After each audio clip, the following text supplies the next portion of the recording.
Bonjour, bonsoir, bienvenue sur notre chaîne Edimof. Aujourd'hui donc nous voulons poursuivre notre réflexion et notre analyse critique du livre de Maurice Bucaille qui porte sur la Bible, le Coran et la science. Et donc nous sommes en train d'examiner le premier chapitre du livre de Maurice Bucaille qui traite justement des textes de l'Ancien Testament. Donc aujourd'hui, dans cette 9e partie de cette série, nous allons continuer à examiner ce que Maurice Bucaille dit et aujourd'hui nous allons nous attarder sur le livre du prophète Isaïe. Ce que Maurice Bucaille dit concernant le prophète Isaïe et son livre. Mais nous voulons ouvrir par une prière pour rendre grâce à notre Seigneur Jésus-Christ qui vit dans les cieux avec Dieu le Père, à la droite de Dieu le Père, et qui intercède pour nous croyants qui sommes sur cette terre. Et donc, nous voulons le magnifier durant cette présentation et nous voulons rendre gloire à l'Esprit Saint qui agit dans ce monde, chez les chrétiens, et qui nous guide et qui nous oriente pour que nous puissions vivre, nous puissions nous adonner à notre Seigneur Dieu dans ce que nous faisons, que nous puissions glorifier son nom à travers nos actions, à travers notre vie, qu'elle soit un témoignage pour tous ceux qui nous connaissent. Et c'est cet amour de Jésus-Christ que nous voulons partager avec vous aujourd'hui pour que vous puissiez arriver à la connaissance de la vérité sur la révélation de Dieu. Les hommes et les femmes passent, mais la parole de Dieu demeure à jamais. Les hommes et les femmes demeurent infidèles, mais Dieu reste fidèle.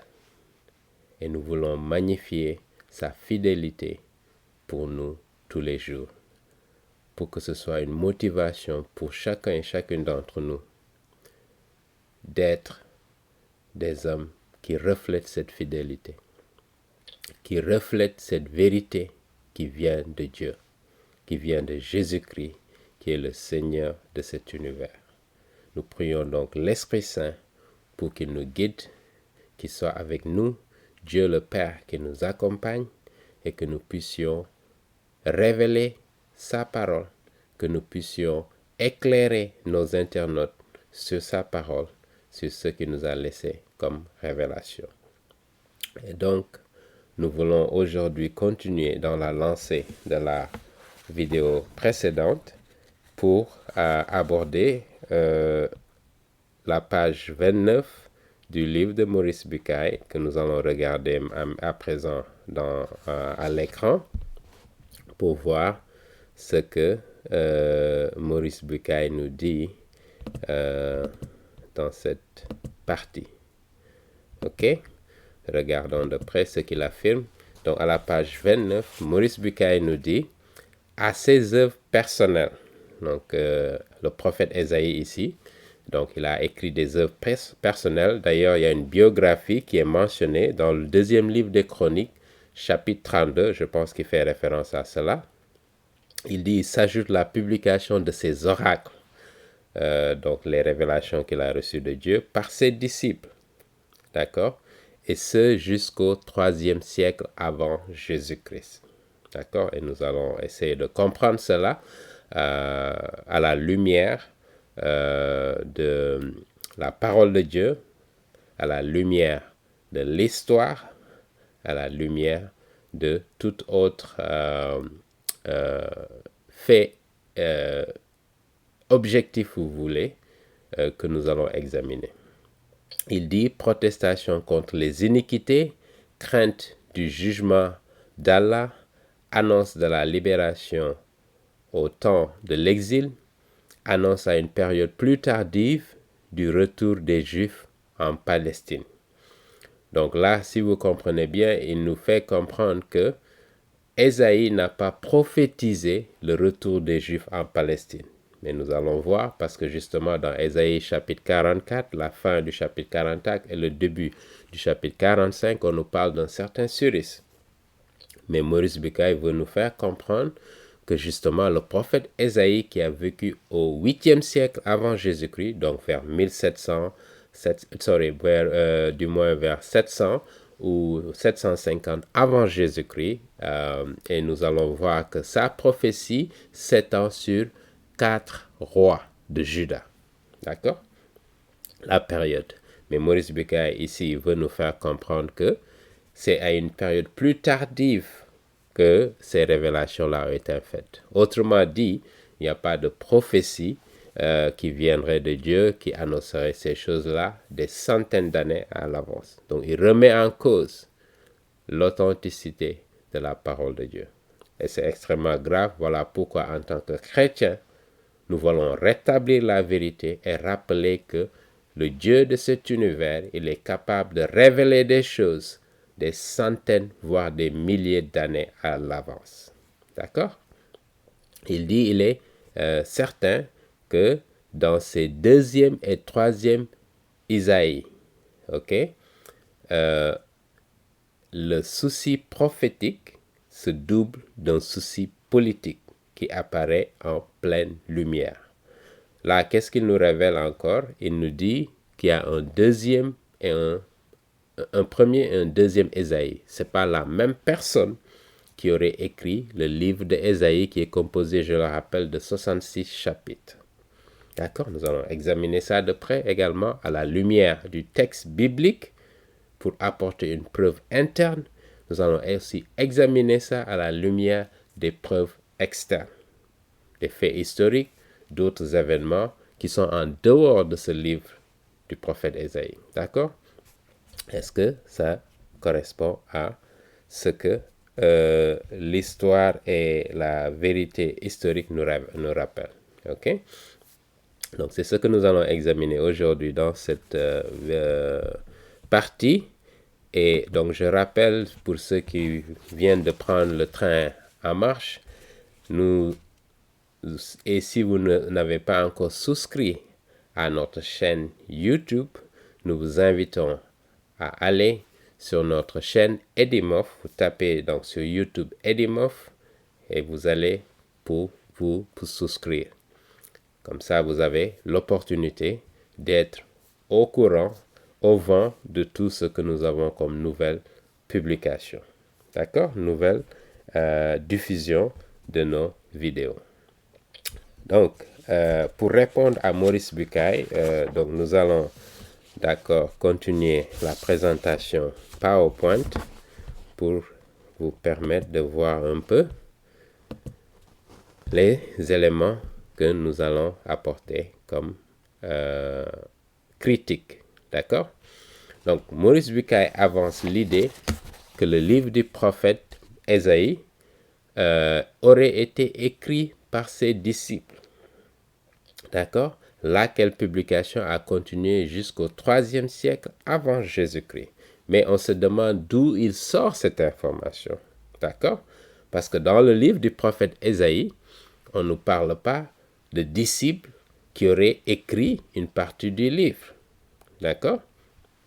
Le prophète Ésaïe, à partir du chapitre 1, verset 1 même, il campe le contexte historique de sa révélation. D'accord? Et nous y reviendrons en regardant le texte lui-même. Donc, je voulais rappeler cela d'abord. En effet, Maurice Bucaille, en fait, se sert de critiques qui sont arrivées vers le 18e siècle de l'ère chrétienne. D'accord? Et il reprend ces mêmes critiques sans faire un examen, je dirais, judicieux ou critique de ces critiques, justement. Et voilà le danger de se limiter à ce que certains affirment et de faire fi de toute l'histoire, je dirais, de l'Église, où il y a eu témoignage après témoignage que le livre du prophète Ésaïe a été écrit par Ésaïe. D'accord? Nous avons un document écrit qui date depuis le 1er siècle. Et même avant, nous y reviendrons. D'accord? Donc voilà ce que nous voulons examiner. Le premier argument, justement, d'une preuve externe que le livre d'Ésaïe, du prophète Ésaïe, a été écrit par l'auteur lui-même, qui a vécu au 8e siècle avant Jésus-Christ. D'accord? Pas au 3e siècle comme il affirme ou plus tard. D'accord? Ça n'a pas été écrit par une succession d'auteurs, 2, 3 auteurs. C'est des arguments, comme je l'ai dit, qui ont commencé à surgir, à apparaître vers le 18e siècle, d'accord, de notre ère. Ok? Donc, le premier argument qui montre que le prophète Ésaïe est l'auteur lui-même, c'est ce qu'on appelle les manuscrits de la mer morte, d'accord, qui ont été découvertes vers 1947, d'accord, et qui disent que les documents sont datés du 3e siècle avant Jésus-Christ. D'accord?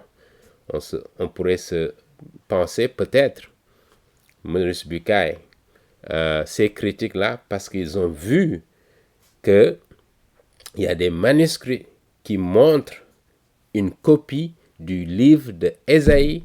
Maintenant, ils n'ont plus le choix, ils ne peuvent plus dire que ça a été écrit, par exemple, au 2e siècle, au 1er siècle, etc. Ils sont forcés d'aller au moins jusqu'au 3e siècle. D'accord? Voyez la duplicité de certains critiques qui ne sont pas honnêtes et qui ne se réfèrent pas à ce que l'histoire nous apporte.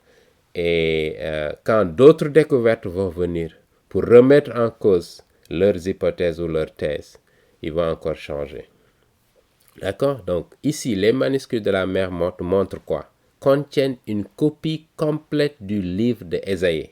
Quand je dis copie complète, du 1er chapitre au 66e chapitre. Donc, le prophète Ésaïe, le livre du prophète Ésaïe a 66 chapitres. Et on retrouve une seule copie complète de ce livre. Pas 2 copies qui reflèteraient 2 auteurs différents. Ça, c'est un argument de taille.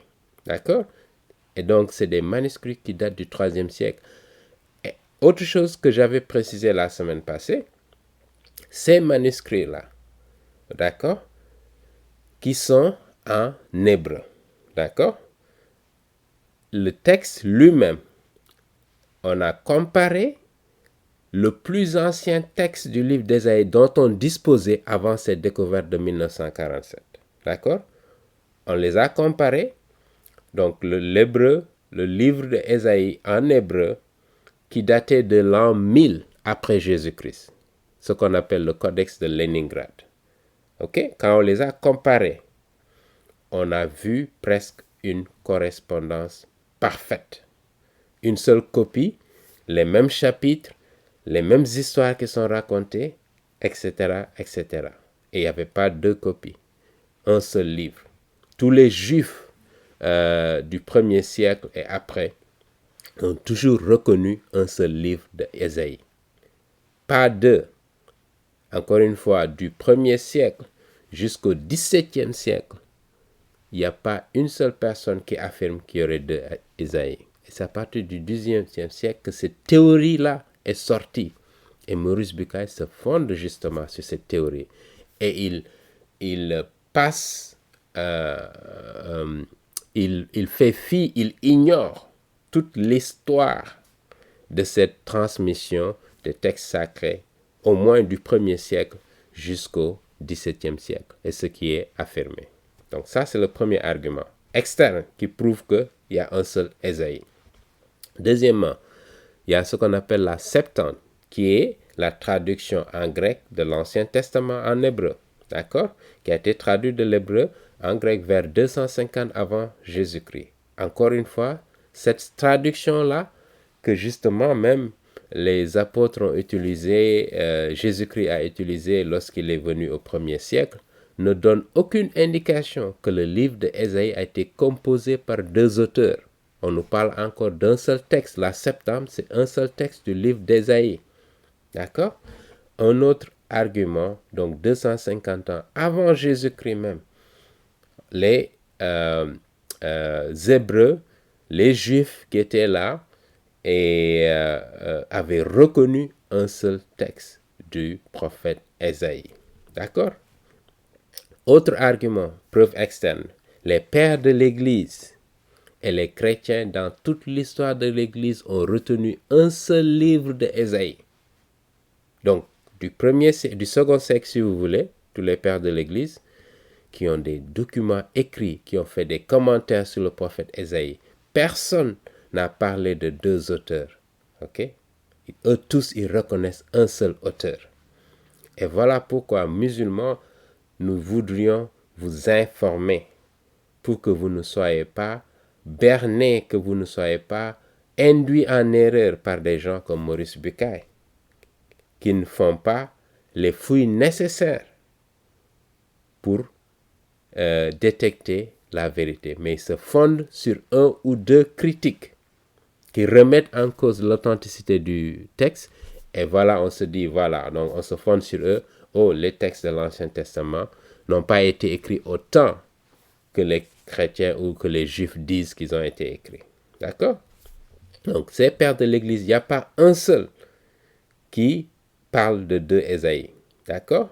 C'est seulement au XVIIIe siècle, lorsque des critiques libéraux ont commencé à avancer l'idée de deux ou trois Ésaïe.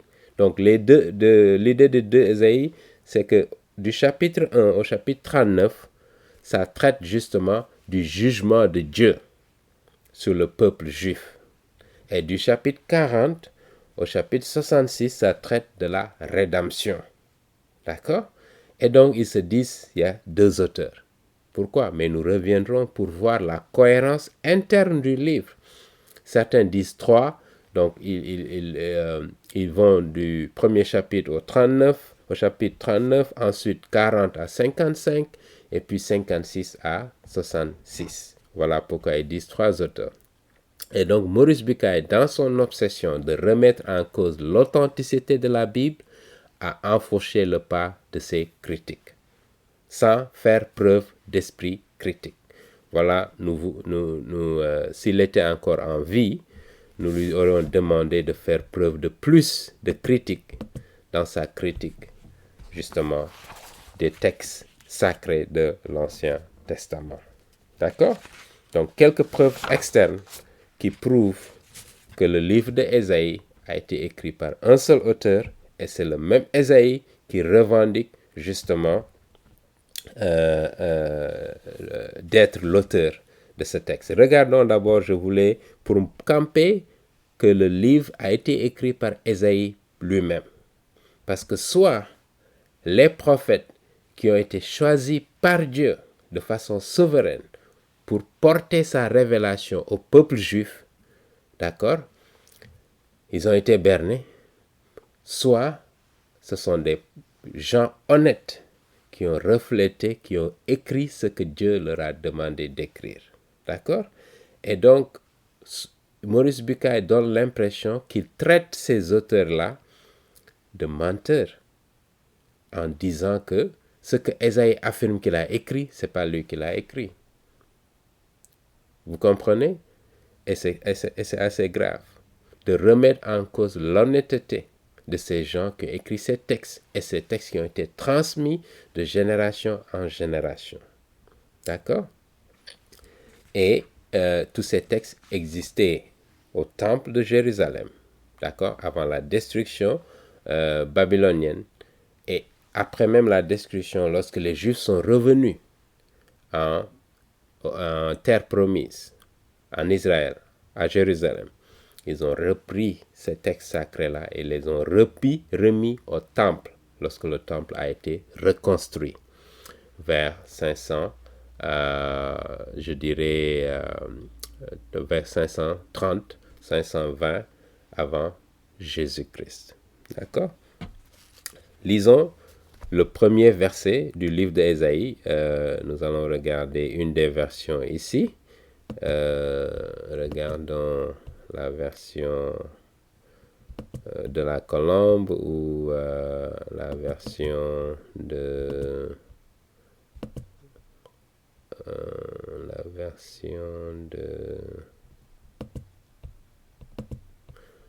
ok,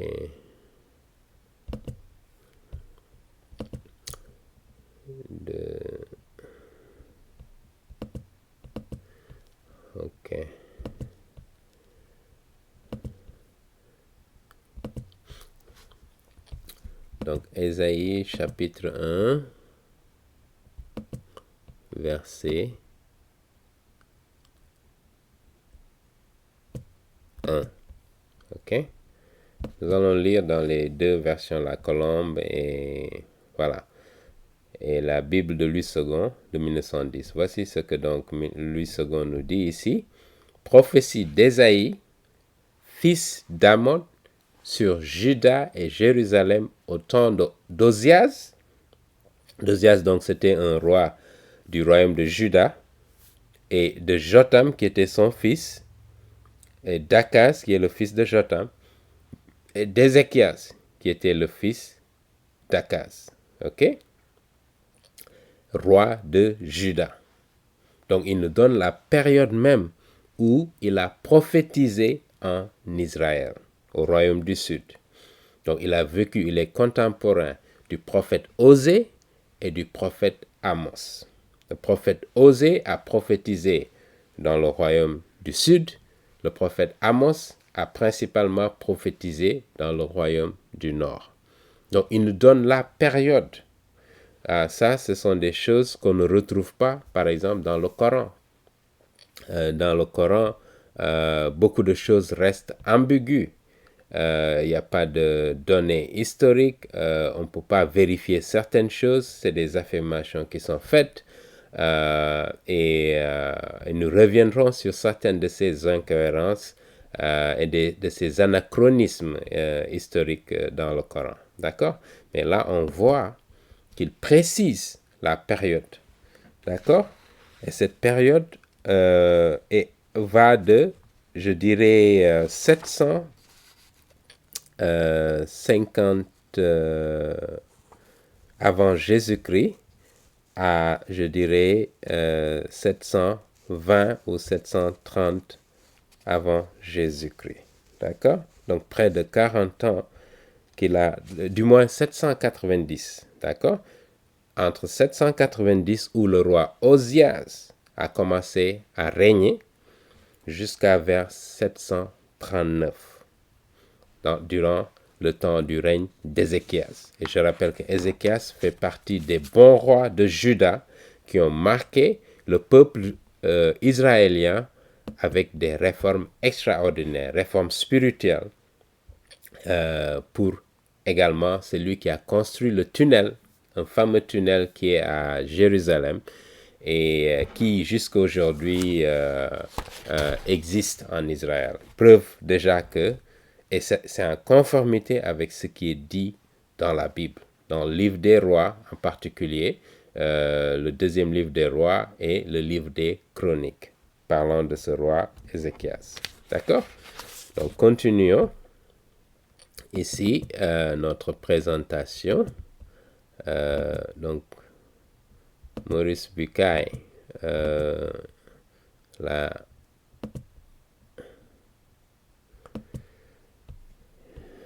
donc, voilà.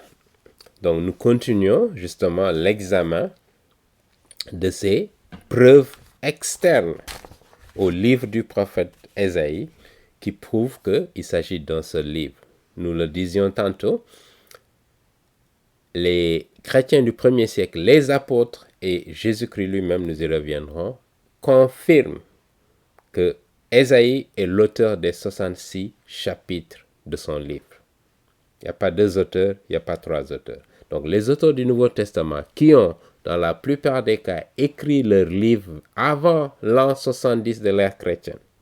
D'accord? Maurice Bucaille est venu au XXe siècle. Tout ça a été déjà connu, bien documenté, et il vient nous dire que ce qu'il raconte n'est pas vrai, sans se fonder sur des arguments fiables et solides. D'accord? Ces chrétiens qui connaissaient la tradition juive, qui connaissaient la transmission des livres et les textes, l'authenticité des textes, nous confirment qui ont vécu au premier siècle. Donc, avant l'an 70, la plupart des livres ont été écrits avant l'an 70. D'accord? Nous avons beaucoup de preuves qui le confirment. D'accord? Seul l'apôtre Jean, qui aurait vécu jusqu'à vers 95 de l'ère chrétienne, aurait écrit le livre de l'Apocalypse et également peut-être une partie de ses épîtres, les lettres de Jean, de Saint Jean. D'accord? L'évangile même serait composé bien avant, mais on pourrait même avancer, même si l'évangile a été complété vers l'an 90, ça reste toujours dans le 1er siècle. Donc, 17 siècles avant que Maurice Bucaille et ses critiques n'arrivent pour remettre en cause ce qui était considéré comme un fait historique. D'accord? Et donc, ils supposent, les auteurs du Nouveau Testament supposent que Ésaïe était l'auteur du livre. Il ne leur est même pas arrivé à l'idée de penser à deux Ésaïe. Parce que ça ne correspond pas à la vérité, ça ne correspond pas à la réalité. Ok? On va prendre quelques exemples. Le prophète Ésaïe, chapitre 40, verset 3, est cité dans Matthieu, chapitre 3, verset 3, dans Marc, chapitre 1, verset 2 à 3, et dans l'évangile de Saint Jean, chapitre 1, verset 23. Donc, voici ce que nous allons faire. Nous allons regarder ça dans le texte. Donc, Ésaïe, regardons Ésaïe chapitre 40. Voyons ce qui est affirmé. Ésaïe chapitre 40, verset 3. Ok? Voici ce qui est dit. Une voix crie, préparez au désert le chemin de l'Éternel, aplanissez dans les lieux arides une route pour notre Dieu. Notez bien ce qu'il dit, notre Dieu. Ésaïe affirme que le Dieu de cet univers va venir. Et il dit, préparez le chemin. Maintenant, vous vous rappelez qui a été le précurseur de Jésus-Christ? C'est bien l'apôtre Jean-Baptiste, Saint Jean-Baptiste, qui est venu avant, qui est né 6 mois avant Jésus-Christ, qui est né en tant qu'homme. Il a préparé le chemin pour lui. Il dit le chemin de l'Éternel. Il n'a pas dit le chemin du prophète Jésus. Non, de l'Éternel. Donc c'est le Dieu de cet univers qui est venu. Il dit aplanissez les lieux arides, une route pour notre Dieu. D'accord? Pour notre Dieu. Il ne parle pas, encore une fois, des témoins de Jéhovah qui nous disent Dieu avec un D minuscule. Non. Il dit le Dieu, notre Dieu, le Dieu de cet univers, l'Éternel. Qui est l'Éternel? C'est le Dieu de cet univers, c'est Jéhovah. D'accord? Je voudrais le rappeler encore une fois. Bon, regardons la traduction de la colombe. Qu'est-ce qu'il dit? Une voix crie dans le désert, ouvrez le chemin de l'Éternel, nivelez dans la steppe une route pour notre Dieu. D'accord? Dieu avec des majuscules. Maintenant, je voudrais examiner... regardons de près ici, si je prends la Bible, laissez-moi voir ici, donc si je reviens ici, ok, laisse-moi voir ça, ok. Pour que vous voyez, désolé, je n'avais pas mis ça à l'écran. Laissez-moi mettre ça à l'écran.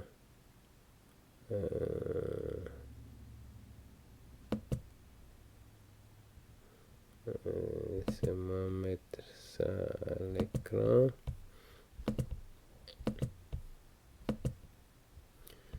Ok. Donc,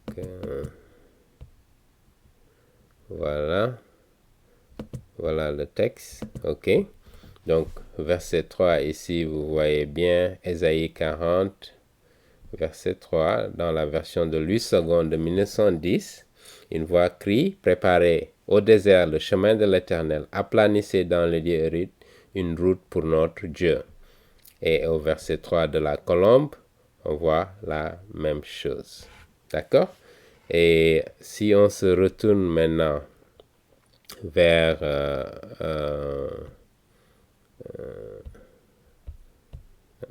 désolé.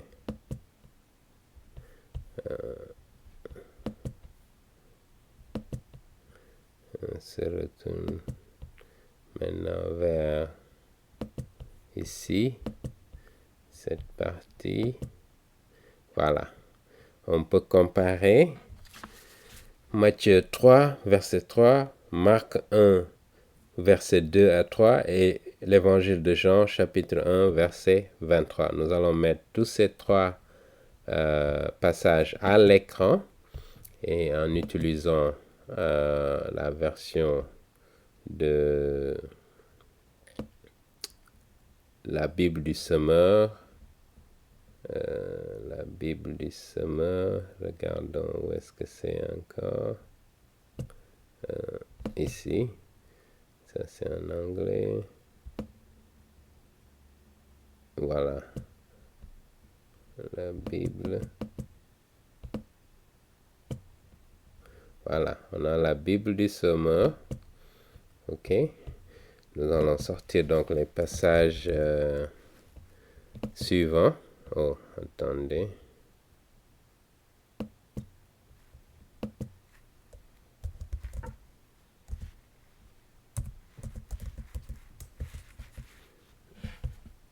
Ok. Marc, chapitre 1, verset 2 à 3. Et donc, Jean, chapitre 1 à 23. Regardons de près ces passages-là. D'accord. Vous voyez, ok. Donc, dans la Bible du Semeur, vous voyez bien à l'écran, dans la Bible du Semeur, nous avons, chapitre 3, verset 3, c'est Jean, parlant de Jean-Baptiste, que le prophète Ésaïe, ok, donc c'est le prophète Ésaïe, a annoncé lorsqu'il a dit, d'accord, ici on n'a aucune idée qu'il s'agit de quelqu'un qui aurait, d'abord qui aurait deux personnes qui auraient écrit, ou que la personne aurait, cette prophétie aurait été écrite bien après la période qui est concernée ici. D'accord? Au verset 1 d'Ésaïe chapitre 1, on a bien vu que la prophétie s'étale sur cette période des 4 rois d'Israël qui vont de 790 à 739. D'accord? Et voilà ce que le prophète Ésaïe dit. On entend la voix de quelqu'un qui crie dans le désert. Préparez le chemin pour le Seigneur, pour l'Éternel. Faites-lui des sentiers droits. Donc là, il cite Ésaïe, chapitre 40, verset 3. Et c'est même indiqué ici, selon l'ancienne version grecque. D'accord? On prend Marc 1, chapitre 2, verset 2 et 3. D'accord? Il dit, selon ce qui est écrit dans le livre, il ne parle pas de deux livres, le livre du prophète Ésaïe. Et Maurice Bucaille vient nous dire qu'il y a deux Ésaïe ou trois Ésaïe. Alors que le texte de Marc qui a été écrit au 1er siècle, même les musulmans reconnaissent que ça a été écrit au 1er siècle. Ils disent d'ailleurs que c'est l'évangile de Marc qui a été le premier évangile qui a été écrit. Soyons d'accord avec eux pour éviter même des arguments. Et Marc nous dit, au 1er siècle, il cite le prophète Ésaïe. Il dit le livre. Il n'a pas dit les livres d'Ésaïe. Qu'est-ce qu'il dit? Il dit, j'enverrai mon messager devant toi. Ok? Il te préparera le chemin. Et qui est ce messager? Le Jean-Baptiste, le prophète Jean-Baptiste. On entend la voix de quelqu'un qui crie dans le désert. Justement, Jean-Baptiste, sa vie était marquée par l'ascétisme. Il ne prenait pas d'alcool. Il vivait dans la forêt. Il était vraiment, je dirais, porté à sa mission de prêcher la repentance et de préparer la venue du Messie.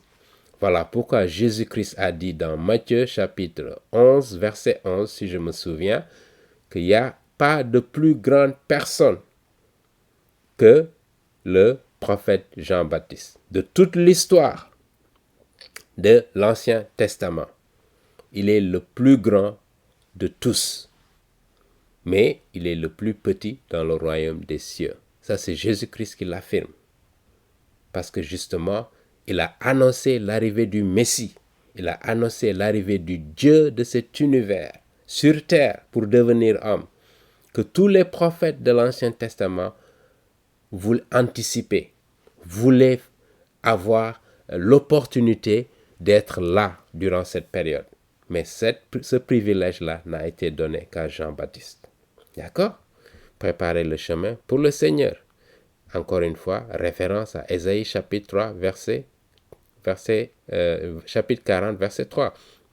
Dans l'évangile de Saint Jean, au chapitre 1, verset 23, on nous dit « Moi, répondit-il, je suis cette voix, donc Jean-Baptiste, dont parle le prophète Ésaïe. » Ok? Le prophète Ésaïe, la voix de quelqu'un qui crie dans le désert, « Préparez le chemin pour le Seigneur, pour le Dieu de cet univers. » Les témoins de Jéhovah, un rappel. D'accord? Donc là, on a la confirmation que les auteurs de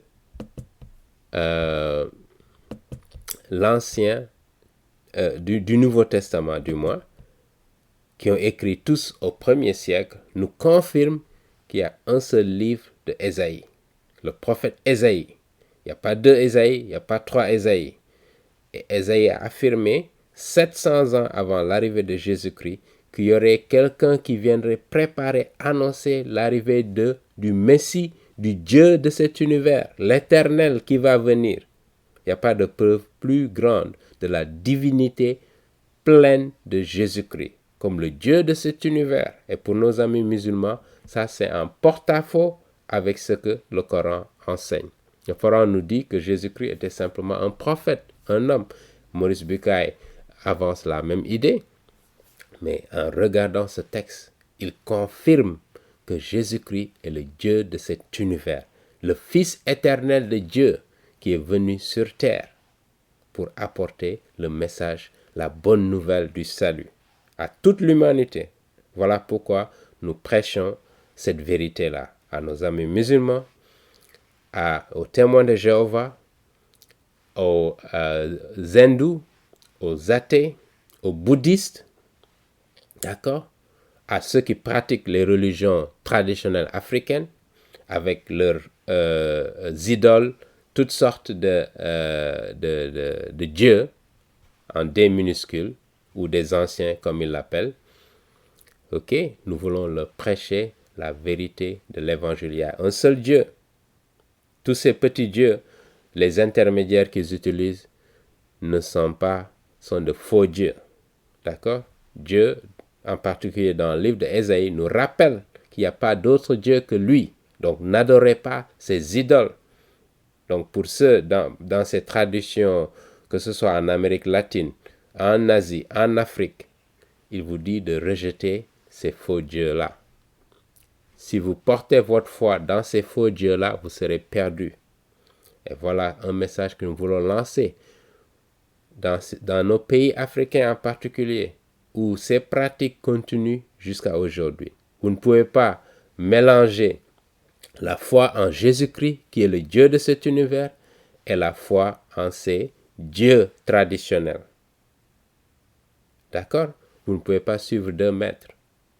Vous devez choisir, vous devez faire un choix. Il y a un Dieu de cet univers et il s'appelle Yahvé. C'est le Dieu d'Israël. D'accord? Et qui vous aime et qui veut que vous vous tourniez vers lui. D'accord? Avant de quitter cette terre. Voilà un message que nous voulons profiter pour lancer à tous ceux qui nous suivent. D'accord? C'est un message d'amour parce que le Dieu de cet univers qui nous aime tellement est venu sur terre. Il est mort pour nos péchés parce qu'il veut nous racheter, parce qu'il nous aime tellement. Et voilà pourquoi il nous a laissé ce message. D'accord? Donc l'Éternel est venu préparer le chemin. Il y a beaucoup de musulmans qui affirment la divinité de Jésus-Christ n'est affirmée que dans l'évangile de Saint Jean. En particulier, le premier chapitre, verset 1. Au commencement était la parole était avec Dieu et la parole était Dieu. D'accord? On prend l'évangile de Marc, vous voyez bien au premier verset, verset 2 et 3, il affirme que l'Éternel préparait le chemin de l'Éternel, du Seigneur. D'accord? Là, on affirme que Jésus, et c'est Jésus-Christ qui est venu, parce qu'il est né 6 mois après Jean-Baptiste. D'accord? Ils sont cousins d'ailleurs. Et il dit que l'Éternel va venir. D'accord? Préparer les chantiers pour l'arrivée de notre Dieu, le Dieu de Jean-Baptiste. Parce que Jean-Baptiste était un homme. D'accord? Mais son Dieu, qui est Jésus-Christ, est devenu un homme. Le Fils éternel de Dieu. La personne divine de Jésus-Christ est venue sur terre.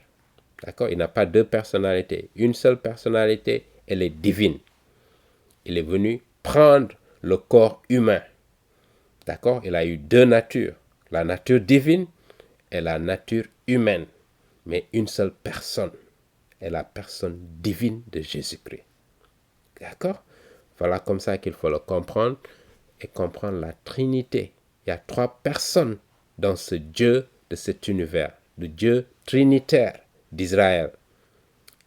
Il y a le Père qui est une personne, il y a le Fils qui est une autre personne, et il y a l'Esprit Saint qui est une 3e personne. Mais toutes ces 3 personnes constituent le Dieu de cet univers. Un seul Dieu. D'accord? Voilà, c'est important toujours de le rappeler. On continue. Je vais prendre un deuxième exemple.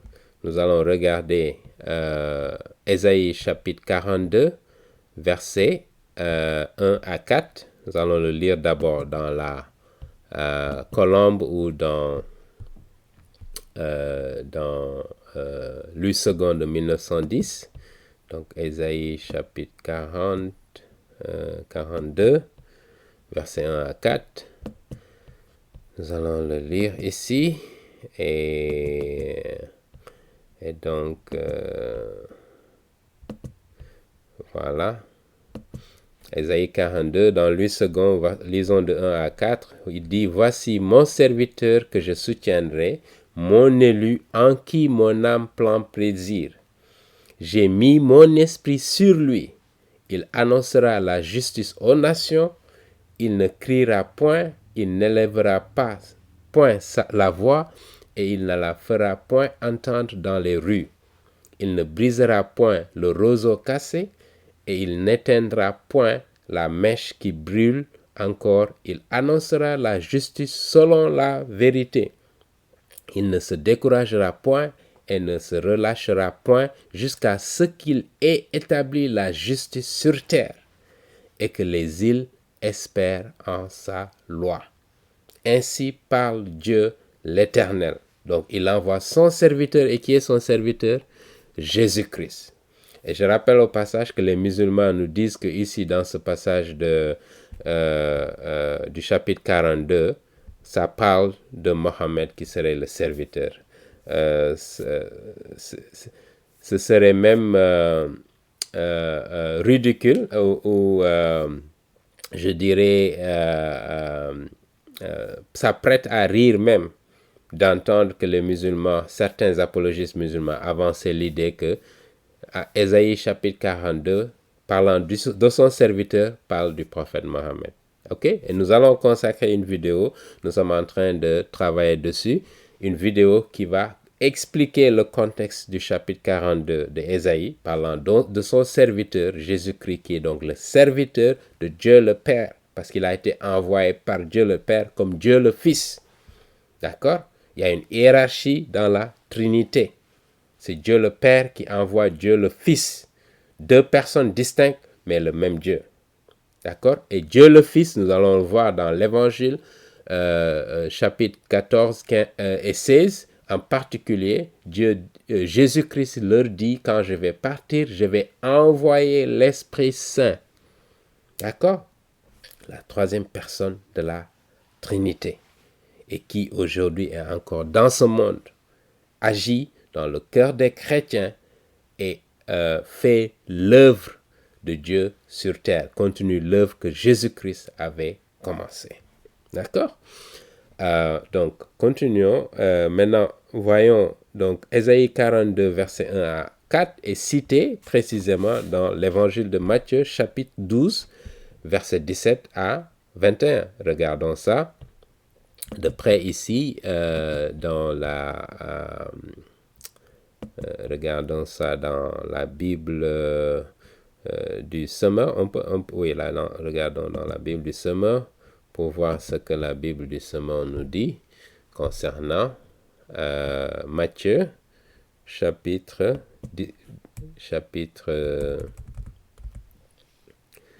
17 à 21. Ok. Matthieu chapitre 17 à 21. Voilà. Ici, il dit, Jésus s'exclama alors, Jean, incrédule et infidèle à Dieu, jusqu'à quand devrais-je encore rester avec vous? Jusqu'à quand devrais-je encore vous supporter? Amenez-moi l'enfant ici. Jésus commande avec sévérité au démon de sortir, et immédiatement, celui-ci sortit. Non, attendez, je me suis trompé. Pas 17, Matthieu 12 plutôt. Matthieu 12, verset 17 à 21. Il dit, ainsi devait s'accomplir cette parole du prophète Ésaïe. D'accord? Dans Ésaïe 42, notez que ici, c'est dans la deuxième partie de Ésaïe. D'accord? Mais Jésus-Christ ne dit pas que le deuxième livre de Ésaïe. Non. Il dit dans la parole du prophète Ésaïe. D'accord? Donc, on n'a pas l'impression qu'il y aurait deux Ésaïe ici. Il dit, voici mon serviteur, dit Dieu, celui que j'ai choisi, celui que j'aime et qui fait toute ma joie. Je ferai reposer mon esprit sur lui. Vous vous rappelez bien, on avait lu ici dans Ésaïe, voilà, j'ai mis mon esprit sur lui. D'accord? Vous voyez bien? J'ai mis mon esprit sur lui. Donc ici, il nous rappelle, je ferai reposer mon esprit sur lui. Donc Ésaïe 42, il annoncera la justice à tous les peuples. Exactement ce qu'il a dit. Il ne cherchera pas querelle, il ne criera pas, on n'entendra pas sa voix dans les rues, il ne brisera pas le roseau qui se ploie et il n'éteindra pas la lampe dont la mèche fume encore. Il agira encore jusqu'à ce qu'il ait assuré le triomphe de la justice. Tous les peuples mettront leur espoir en lui. Vous voyez bien? Exactement. Ok? Jésus-Christ confirme que c'est le prophète Ésaïe qui avait dit ça, qui a reçu ça comme révélation, et lui, il est la concrétisation de cette révélation. 700 ans avant que Jésus-Christ ne soit né, Ésaïe a prophétisé qui est ce serviteur-là. Et qu'est-ce qu'il va faire? Jésus-Christ, lorsqu'il est arrivé au 1er siècle, vient confirmer qu'il s'agit de lui. Vous comprenez? Maurice Bucaille, il est venu trop tard pour nous dire que ce n'était pas le cas, pour nous dire qu'il y avait deux Ésaïe. Jésus-Christ lui-même, et s'il est le Dieu de cet univers, qui affirme cela, qui sommes-nous comme êtres humains pour dire le contraire, pour remettre en cause ce que le Dieu de cet univers a affirmé? Et c'est ça la portée de ce que nous voulons faire ici. Les critiques que nous apportons à Maurice Bucaille doivent être placées dans ce contexte. C'est le Dieu de cet univers qui parle. Si vous croyez au Dieu de cet univers et ce qu'il dit, vous devez même, je dirais, mettre à la poubelle le livre de Maurice Bucaille. Mais, parce que nous voulons être, je dirais, tolérants, nous acceptons que des gens critiquent notre religion, critiquent les textes sacrés, mais il faudrait que la vérité soit établie. On n'accepterait pas juste des critiques parce qu'ils veulent remettre en cause l'authenticité des textes. On a toutes ces preuves historiques du 1er siècle. Comme je l'ai dit, les critiques sont venues au 18e siècle sur lesquelles se fonde Maurice Bucaille. Du 1er siècle jusqu'au 17e siècle, jamais tous les textes que nous avons prouvent qu'il y a un seul Ésaïe. Et donc, ils viennent nous amener une théorie pour dire qu'il y a deux Ésaïe. Parce que du chapitre 1 au chapitre 39 de Ésaïe, on parle de jugement de Dieu. À partir du chapitre 40 jusqu'au chapitre 66, on nous parle de rédemption. Donc 40, même avec le prophète Jean-Baptiste qui a été annoncé 700 ans avant qu'il ne soit né. pour dire qu'il va venir préparer le chemin du Dieu de cet univers. Il n'y a pas quelque chose de plus clair que cela. Le Dieu de cet univers va venir et Jean-Baptiste va le préparer son arrivée. D'accord? Prenons un autre et on va continuer. Ésaïe chapitre 53 parce que c'est un chapitre important. D'accord?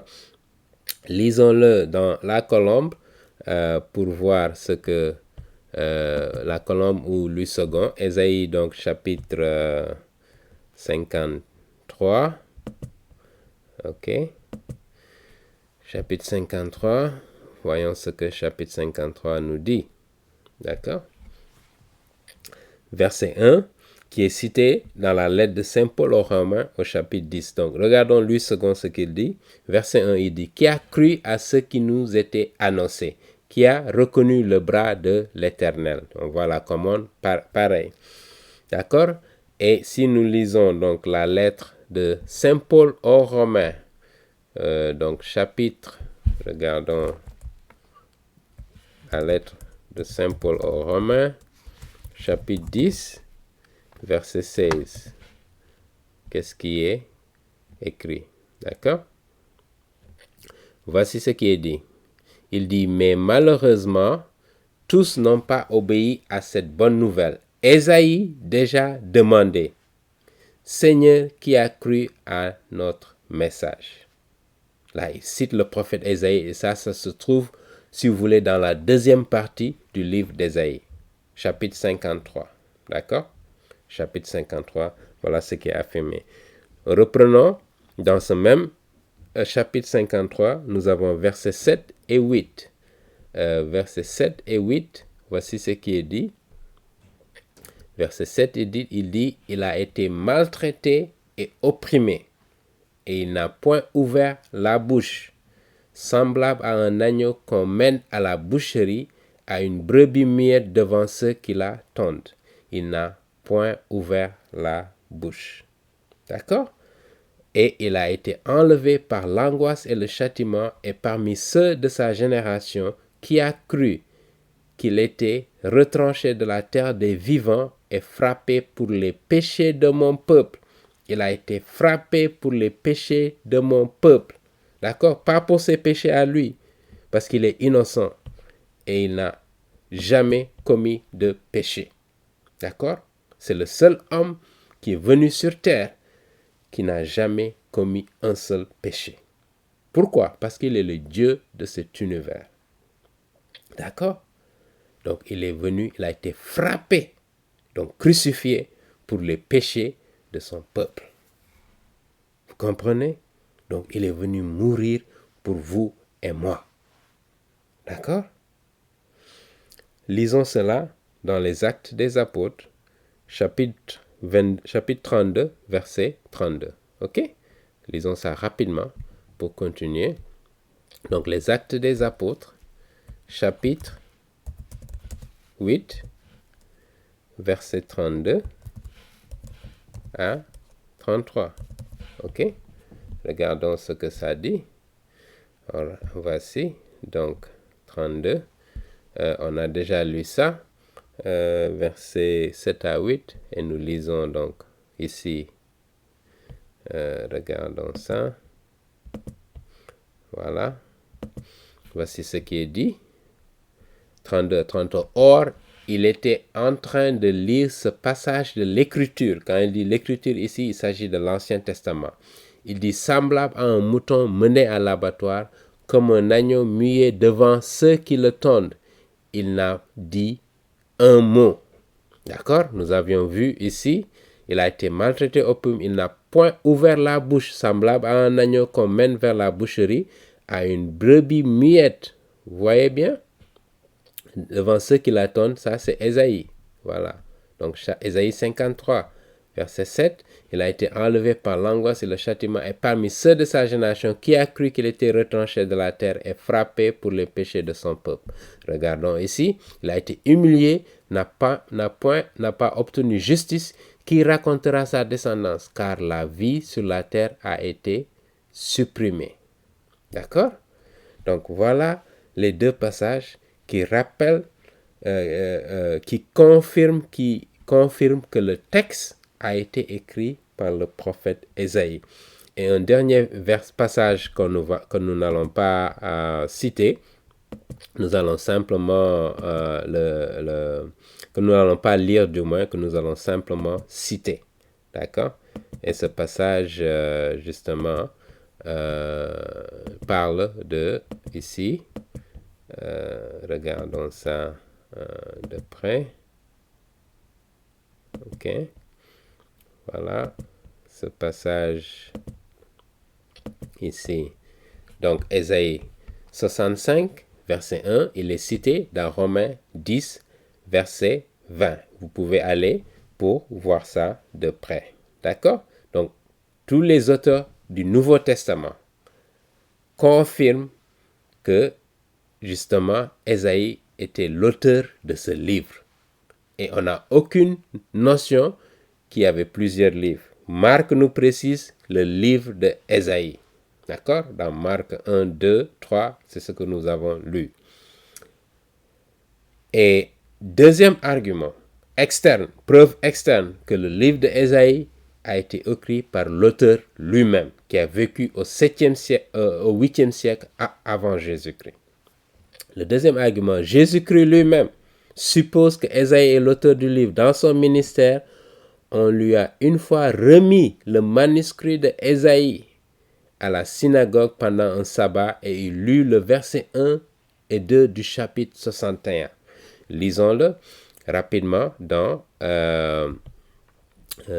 lisons justement ce passage dans l'évangile de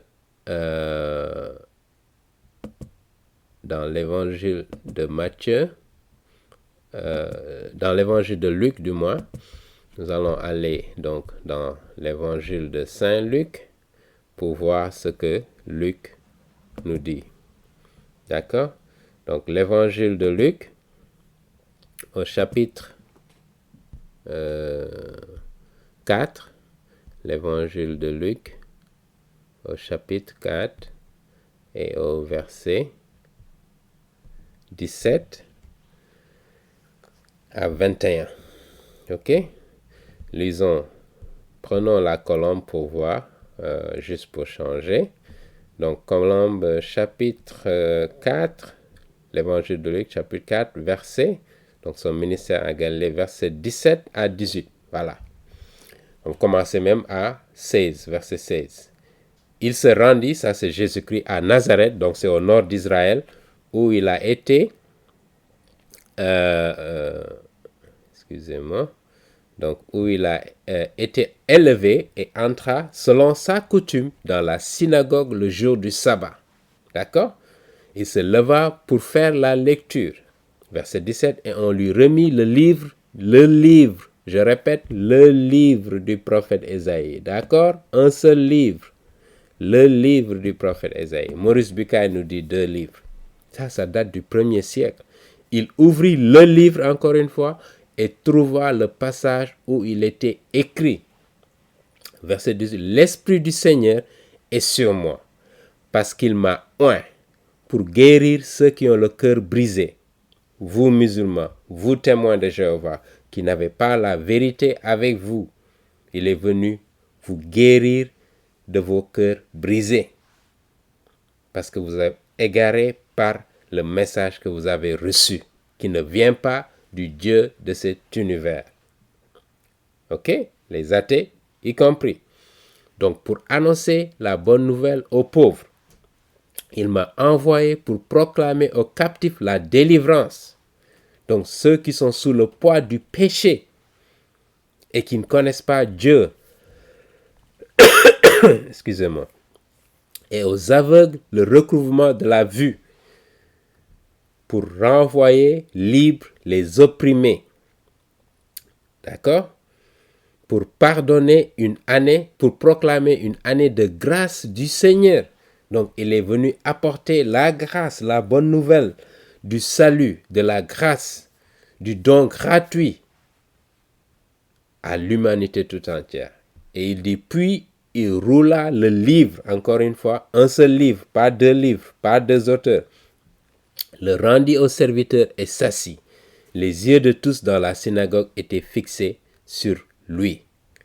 Alors il se mit à leur dire, il leur dit précisément au 1er siècle, aujourd'hui, cette parole de l'écriture de l'Ancien Testament du prophète Ésaïe que vous venez d'entendre s'est accomplie, s'est réalisée sous vos yeux. Il leur dit que la prophétie que Ésaïe avait annoncée 700 ans avant sa naissance, Jésus-Christ, 700 ans avant, il prend le livre, il ouvre au chapitre 61, que nous allons lire tout de suite pour vous confirmer qu'il s'agit du même texte, et il lit cette partie pour dire qu'aujourd'hui, cette parole est en train de se réaliser en lui, parce que c'est lui qui est venu apporter le salut, libérer tous ceux qui sont opprimés, libérer tous ceux qui sont sous le poids du péché qui les sépare de Dieu. Jésus-Christ a dit, si vous ne croyez pas en moi, vous allez mourir dans vos péchés. Et là, je m'adresse aux musulmans, aux athées, aux témoins de Jéhovah, aux bouddhistes, aux hindous, à tous ceux qui ne connaissent pas Jésus-Christ et qui ont rejeté son message. Il dit, si vous continuez sur cette voie, vous allez mourir dans vos péchés. Qu'est-ce que cela veut dire? Vous allez être séparés de Dieu pour l'éternité. Voilà ce que Jésus-Christ dit dans l'évangile de Saint Jean au chapitre 8, verset 24. Vous allez mourir dans vos péchés. Voilà pourquoi nous continuons à prêcher cette vérité de l'évangile. Pourquoi? Parce que nous avons souci de l'âme de ces gens-là, des musulmans, des athées, des témoins de Jéhovah.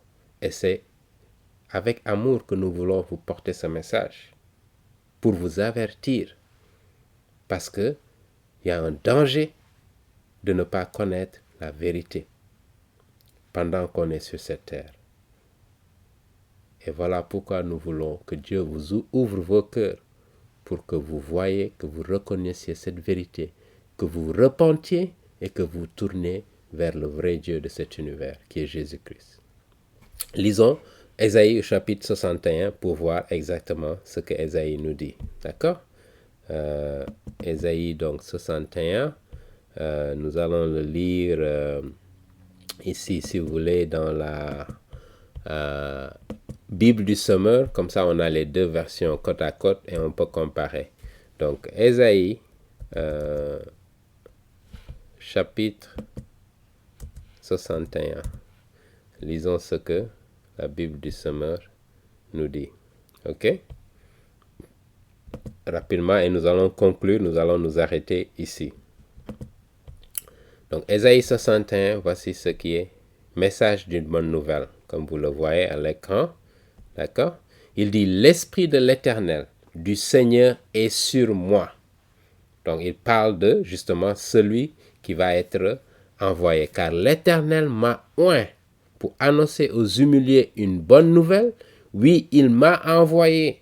Donc, Ésaïe prophétisait 700 ans avant l'arrivée de Jésus-Christ ce passage-là, qui va s'accomplir au 1er siècle lorsque Jésus-Christ est arrivé. Il dit, oui, il m'a envoyé afin de panser ceux qui ont le cœur brisé, d'annoncer aux captifs leur délivrance, à ceux qui sont prisonniers leur mise en liberté, afin de proclamer pour l'Éternel une année de faveur et un jour de rétribution pour notre Dieu, afin de consoler tous ceux qui mènent deuil et d'apporter à ceux qui, dans Sion, sont endeuillés. Bon, on s'arrête d'ailleurs là, c'est au verset 2 qu'il s'arrête, d'accord?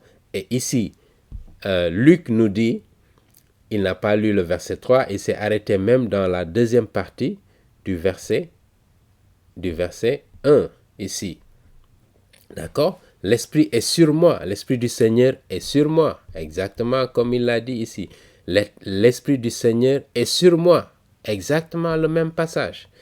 Parce qu'il m'a oint, car l'Éternel m'a oint, exactement, pour guérir ceux qui ont le cœur brisé, pour annoncer la bonne nouvelle aux pauvres, pour proclamer une année de grâce.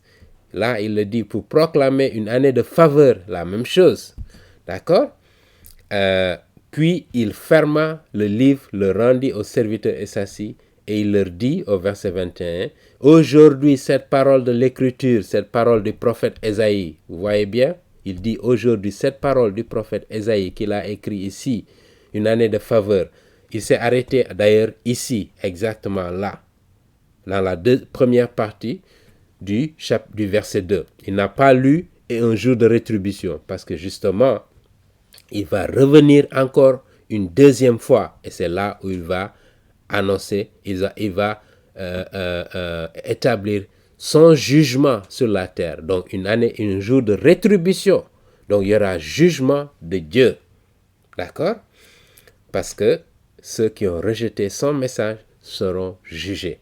Donc vous voyez que la Bible est tellement cohérente que ici il dit qu'aujourd'hui il s'arrête là-bas et il s'assit, il rendit le livre, d'accord? Il s'est arrêté pour proclamer une année de grâce, exactement ici, pour proclamer une année de faveur. Il s'est arrêté là. Donc il n'a pas lu tout le verset 2. Et je rappelle encore une fois, les chapitres, les versets, les numérotations ne sont pas inspirés. D'accord? Parce que le texte, le livre du prophète Ésaïe, c'est un comment dirais-je, c'est comment on appelle scroll encore en français, c'est un document, c'est un papier qui est écrit de bout en bout, sans mentionner chapitre, verset, et voilà pourquoi il s'est arrêté exactement là. Et là, quand on voit la numérotation, il s'est arrêté aux moitiés du chapitre, du verset 2. De chapitre 61. Exactement.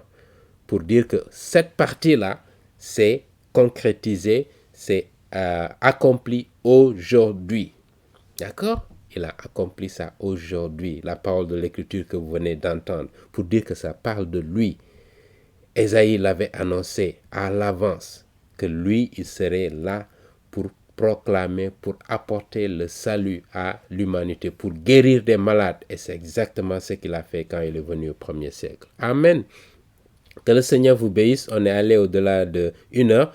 Nous allons nous arrêter ici et nous continuerons une prochaine fois sur cette lancée de Ésaïe pour vous prouver les affirmations de Maurice Bucaille ne reposent pas sur des faits historiques, ne reposent pas,